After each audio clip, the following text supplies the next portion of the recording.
Salut, c'est Greg. Bienvenue sur ce podcast. Tu es peut-être hypno ou peut-être dans un autre domaine, et puis même si ce podcast est plutôt à destination des professionnels, tu es peut-être quelqu'un qui simplement s'y intéresse et qui peut-être a pour projet une reconversion. Donc, qui que tu sois, tu es vraiment le bienvenu. Aujourd'hui, je vais te parler de perfectionnisme et de procrastination. Alors juste avant ça, je vais te donner quelques nouvelles. Meilleurs vœux à tous, bonne année, bonne santé, et tout le blabla un petit peu habituel. Je voulais te donner des nouvelles par rapport à un des podcasts que j'ai fait avant sur la phobie des visages noirs. Donc c'était quelque chose d'un petit peu récent, j'avais pas de retour encore à vous annoncer. C'était pour vous informer que la phobie a été réglée, donc réglée en une séance, plus de peur des visages noirs. Donc si t'as pas écouté le podcast, je t'invite à aller faire un tour si ça t'intéresse, sinon tant pis, continue tout simplement. Et puis, donc le thème d'aujourd'hui, perfectionnisme ou procrastination. Alors, pourquoi je me suis posé cette question ? Je me suis posé cette question cette semaine parce que, bizarrement, c'est un thème que j'ai abordé plusieurs fois pendant mes séances et j'ai pu constater que la frontière était plutôt assez fine. Parce que, à mon sens, quelqu'un qui procrastine n'est pas forcément quelqu'un de perfectionniste, mais est-ce qu'un perfectionniste procrastine de par son attitude ? Alors j'ai eu l'idée de ce podcast justement parce que j'ai un de mes clients cette semaine qui est venu me voir pour justement du perfectionnisme qu'il voulait un petit peu diminuer parce que il reprenait en fait sans arrêt des choses, des dossiers qu'il avait faits pour pouvoir retravailler dessus et les améliorer. Mais on peut aussi voir la chose de l'autre côté et se dire qu'avec cette attitude en fait il repousse sans arrêt ses projets futurs et donc du coup, il fait de la procrastination sur le couvert du perfectionnisme. Alors, plutôt que de chercher pourquoi il repousse et de s'intéresser un petit peu plus à ce cas-là, parce que c'était plutôt quelque chose d'assez simple, je vais plutôt travailler un petit peu sur la réflexion, et plutôt que de chercher pourquoi il repousse, je vais vous expliquer plutôt comment faire pour ne pas repousser les choses. Et ça concerne vraiment tout le monde, que tu sois hypno ou peu importe, quel que soit le type d'entrepreneur que tu es, que tu sois salarié, étudiant ou même dans ta vie perso, c'est quelque chose qui nous concerne tous. Ce qu'il faut savoir, c'est que il y a 3 étapes, 3 murs concernant la procrastination, 3 murs qu'il va falloir démolir les uns après les autres, si on ne veut pas sans arrêt repousser une tâche. Par exemple, un des premiers murs auxquels on ne pense pas forcément, c'est tout simplement le début de la tâche. Si, pour commencer la tâche, tu dois aller marcher 2 km, que tu dois aller tout en haut d'une côte, qu'il fasse froid, qu'il pleuve, qu'il neige, etc., tout ce que tu veux, forcément le début de la tâche sera pas facilité et donc tu vas tout faire pour essayer de la repousser au maximum. Mais dans un sens un petit peu plus subtil, le début de la tâche, c'est tout simplement, ok, t'arrives au boulot, qu'est-ce que tu fais ? Ça, si tu l'as pas défini avant, ça peut devenir plus compliqué. Et assez souvent, on arrive au boulot, on lit les mails, on se balade sur Facebook, on fait pas grand-chose tout simplement parce que la veille, on n'avait pas identifié la première tâche qu'on allait devoir faire. Alors, pour pouvoir faire ça, bien sûr, si tu arrives le matin et qu'à la rigueur, tu as défini une tâche à faire et que la tâche à faire, c'est faire ton site internet. C'est une tâche qui n'est pas forcément motivante parce que c'est pas une tâche qui est facile, c'est pas une tâche qui est rapide et puis c'est pas une tâche qui est forcément très concrète.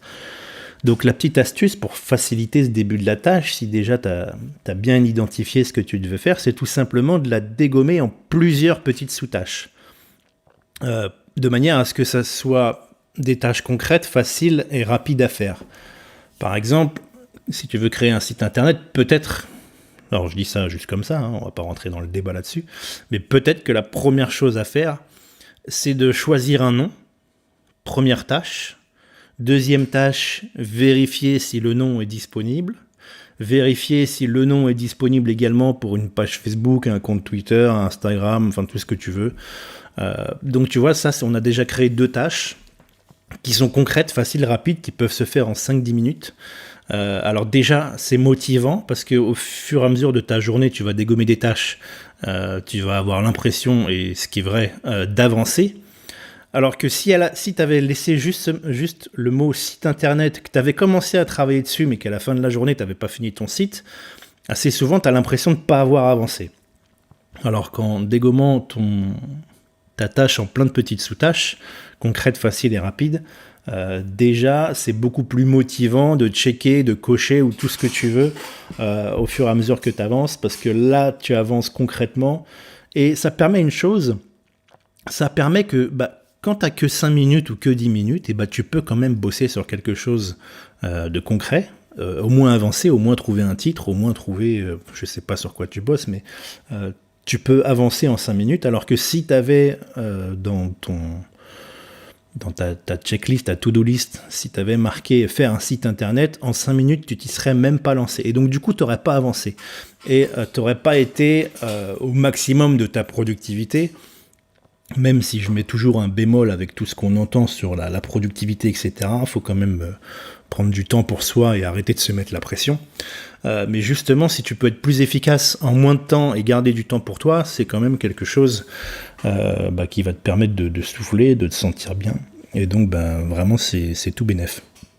Donc, première étape, si tu veux te faciliter une tâche, tu crées plein de sous-tâches, tu la décomposes en plein de sous-tâches, qu'elles soient concrètes, faciles et rapides. Et puis déjà, alors ça va te faire une longue liste, mais tu vas voir le plaisir que c'est à cocher. Ça, c'est génial. Le deuxième mur de la procrastination, c'est la mise en action. Tu dois te faciliter aussi la mise en action. Si tu dois écrire un article et que t'as pas ta barre d'espace qui déconne, par exemple sur ton clavier, tu as une touche qui marche pas, ça forcément, ça va te démotiver à le faire, ça va te prendre du temps. Ou si tu dois bosser, alors moi j'ai dû bosser avant justement sur des créations de sites avec un logiciel qui bug sans arrêt, où je dois tout reprendre, où je perds des choses, je dois tout recommencer. Franchement, tu fais ça une matinée, après tu as juste envie de tout balancer par la fenêtre, tout simplement parce que la mise en action, elle n'a pas du tout été facilitée, soit par du matériel, soit par du logiciel, soit par tout un tas de choses diverses. Donc ça, faut vraiment le regarder. Déjà, est-ce que ça te plaît de faire ça ? Si ça te plaît pas, est-ce que c'est vraiment indispensable ou est-ce que tu peux le déléguer ? Mais ça, c'est quelque chose d'important aussi. Il faut que ça te plaise. Tu dois faire plus de là où toi tu es bon. Tu dois pas chercher à être moyen partout, à savoir tout faire. Tu dois juste être excellent dans là où tu es bon. Et après, ne pas faire ou faire ce qui te plaît le moins. Même si parfois on est un petit peu obligé de mettre la main à la pâte par manque de moyens ou par tout simplement parce qu'on a décidé de ne pas investir là-dedans, c'est une contrepartie qu'on va devoir faire. La mise en action, c'est quelque chose d'important, ça doit te plaire ce que tu fais et tu dois avoir les moyens de le faire sans acheter des trucs à des milliers d'euros. Mais voilà, moi il y a tout un tas de choses que j'ai automatisées parce que c'est marrant à faire une fois, mais après c'est franchement chiant et c'est répétitif. Et on me dit que voilà, si tu dois faire quelque chose plus de 2 fois, automatise-le.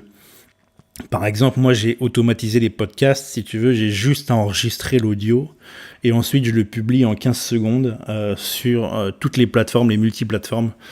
C'est pour ça que je me permets de faire un podcast, même si j'ai pas vraiment de projet ou d'idées ou de choses concrètes à terme. C'est tellement facile pour moi parce que justement je l'ai automatisé que ça me fait du bien à moi de les faire. Si ça me fait du bien à vous, tant mieux. Mais voilà, même si personne les écoute, moi je trouve ça sympa, ça me prend 10 minutes. Et en tout cas, ça me demande aucun effort. Ça m'a demandé un effort. J'ai pris peut-être 3 heures pour tout comprendre, tout automatiser. Et puis maintenant, c'est quelque chose qui se fait en 15 secondes. Donc ça c'est vraiment cool, justement, ça me facilite la mise en action. Troisième mur, le troisième mur qui peut faire que tu repousses une tâche à chaque fois, c'est tout simplement l'absence de conséquences ou l'absence de récompense. Tu vois bien que par exemple que la compta c'est chiant, mais on le fait tous, parce que si on ne le fait pas, il y a des conséquences derrière. Donc ça, c'est quelque chose qui peut nous pousser à accomplir une tâche. Et pareil, quand on a par exemple un examen, un diplôme à faire, on va s'y atteler parce que justement on veut cette récompense du diplôme. Ou certains justement vont s'y atteler parce qu'ils ne veulent pas la conséquence de l'échec. Donc il faut avoir soit une conséquence, soit une récompense à ce que tu vas faire, parce que si tu fais pas quelque chose et qu'il n'y a aucune incidence, ben forcément, pourquoi la faire après tout ? C'est intéressant de se poser la question. Si tu dois faire quelque chose et qu'il n'y a aucune récompense ni conséquence, à quoi ça sert ? Est-ce que c'est vraiment utile de le faire ? Est-ce que tu n'auras pas besoin, par exemple, de supprimer cette tâche, ou en tout cas de la mettre de côté, effectivement, pendant un moment, parce que c'est peut-être pas ce qu'il y a de plus pertinent. Donc voilà, c'est marrant qu'on ait abordé ces thèmes cette semaine par mes clients, puis du coup j'ai enchaîné sur le podcast, et puis je vais te donner un petit peu des nouvelles si t'es dans les environs de Mantes-la-Jolie, parce que justement le 16 janvier, j'anime un networking autour de la procrastination, et puis je vais un petit peu plus loin parce que je parle vraiment des différentes méthodes d'organisation. Donc si t'es entrepreneur, t'es bienvenu, tu trouveras facilement le groupe sur Facebook en tapant Networking Mantes-la-Jolie ou quelque chose comme ça. Et puis, pareil, si tu es dans les environs, le 11 février, je fais une soirée de présentation de l'hypnose. Alors, si tu es hypno, tu n'as peut-être pas forcément besoin, sauf si tu t'intéresses un petit peu à l'hypnose hellmanienne. Mais voilà, si tu connais pas forcément l'hypnose et que tu t'y intéresses, puis que tu es dans les parages, va sur mon Facebook ou sur Eventbrite, tu tapes Hypnose Mantes, je pense que tu trouveras quelque chose pour avoir des billets. Donc oui, c'est des billets, j'ai dû les mettre à 8 € parce que tu le sais sûrement, hein, y a beaucoup de gens qui réservent puis qui viennent pas. Et vu que j'ai un nombre de places limité, je peux pas me permettre de payer une salle et au final d'avoir que 5 personnes. Donc j'ai mis 8 € parce que c'est symbolique, et puis ça me paye une partie de la salle, donc voilà, c'est pas quelque chose qui coûte grand chose, c'est moins cher qu'une place de ciné, hein. Et en plus il y aura à boire et à manger. Qu'est-ce que je voulais te dire d'autre ? Oui, j'ai mis aussi, ça fait déjà un petit bout de temps, hein, sur la page Facebook La Vie Hypno, normalement sur la bannière du haut, tu peux cliquer sur acheter ou en savoir plus, un truc comme ça, et tu vas tomber sur la page de mes formations que j'ai fait, justement, tout ce que je t'ai dit là et tout ce que je vais aborder sur la soirée networking. C'est une formation que j'ai faite en ligne à destination des hypnos à la base, mais qui est vraiment ouverte à tout le monde parce que ça, c'est un thème général.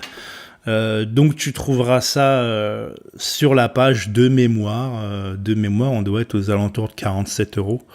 Donc c'est quelque chose qui est vraiment abordable, qui te fera gagner du temps.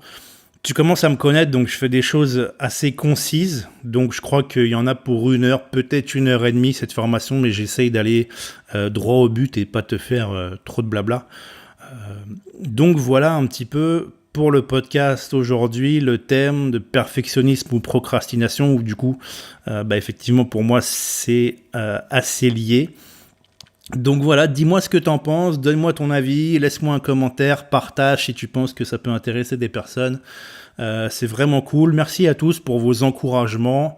Et puis voilà, je vous l'avais dit déjà au départ, je suis pas forcément très régulier, mais je m'en fous. Je fais ça pour moi, je fais ça pour vous. Je veux pas m'imposer un rythme et du coup vous raconter des choses qui m'intéressent pas spécialement, quoi. Donc je vous souhaite une bonne journée à tous, profitez bien de cette nouvelle année 2020, je vous souhaite plein de travail et plein de repos, et puis salut tout le monde, allez bisous.